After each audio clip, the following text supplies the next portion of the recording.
নমস্কার বন্ধুরা, তোমাদের সবাইকে স্বাগত জানাচ্ছি ঝটপট বাংলা ইউটিউব চ্যানেলের আরও একটি নতুন ভিডিওতে। রাম মন্দির উদ্বোধনে সরকারি ছুটি ঘোষণা একাধিক রাজ্যে। কোন কোন রাজ্যে ছুটি থাকছে এই নিয়ে বিস্তারিত আলোচনা করব এই ভিডিওতে। ভিডিওটি সম্পূর্ণ টানা দেখবেন এবং যারা চ্যানেল নতুন আসছেন অবশ্যই চ্যানেলকে সাবস্ক্রাইব করে পাশে থাকা বেল আইকনে দেওয়া অপশনে ক্লিক করে দেবেন, কারণ আমার চ্যানেল যখন নতুন আপডেট আসবে সর্বপ্রথম নোটিফিকেশন আপনার কাছে চলে যাবে।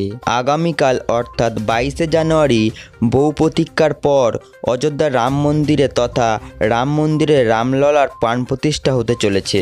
অযোধ্যা জুড়ে ভক্তদের ভিড় ইতিমধ্যে চোখে পড়ার মতো। সমগ্র অযোধ্যা সেজে উঠেছে আলোকসজ্জায়। অযোধ্যা সহ সমগ্র দেশের হিন্দু ভক্তরা রাম মন্দিরের প্রতিষ্ঠাকে কেন্দ্র করে আনন্দে মেতে উঠেছে। প্রধানমন্ত্রী আগামীকাল অর্থাৎ রামলালার প্রাণ প্রতিষ্ঠার দিন সমগ্র দেশবাসীকে দীপাবলি পালনের কথা জানিয়েছেন। 22শে জানুয়ারি রাম মন্দির প্রতিষ্ঠা করবেন প্রধানমন্ত্রী নরেন্দ্র মোদী। এদিন অনুষ্ঠানে উপস্থিত থাকবেন 7,000 অতিথি। থাকবেন বিনোদন জগতের তারকা থেকে শুরু করে ক্রিকেটার জগতের তারকারাও। উপস্থিত থাকতে দেখা যাবে বিরাট কোহলি, অমিতাভ বচ্চন সহ আরও অনেক সেলিব্রিটিরা। অযোধ্যার রাম মন্দিরে রামলালার প্রাণ প্রতিষ্ঠা উপলক্ষে ছুটি থাকবে বহু রাজ্যে, স্কুল কলেজ থেকে শুরু করে সরকারি অফিসও। ইতিমধ্যে একাধিক রাজ্য সরকার এদিন সরকারিভাবে ছুটি ঘোষণা করেছেন। কোন কোন রাজ্য সরকার 22শে জানুয়ারি সরকারিভাবে ছুটি ঘোষণা করেছে?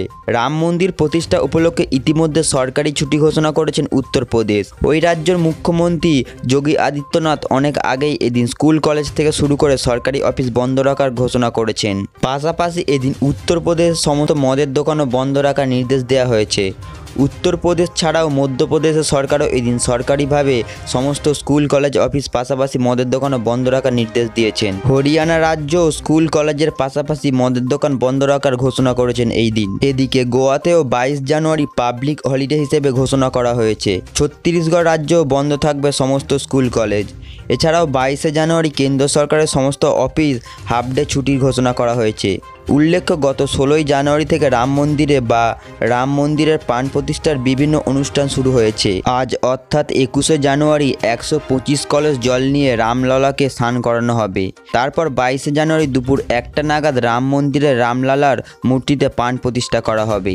আগামী 23শে জানুয়ারি থেকে রাম মন্দিরের দরজা ভক্তদের জন্য খুলে দেওয়া হবে।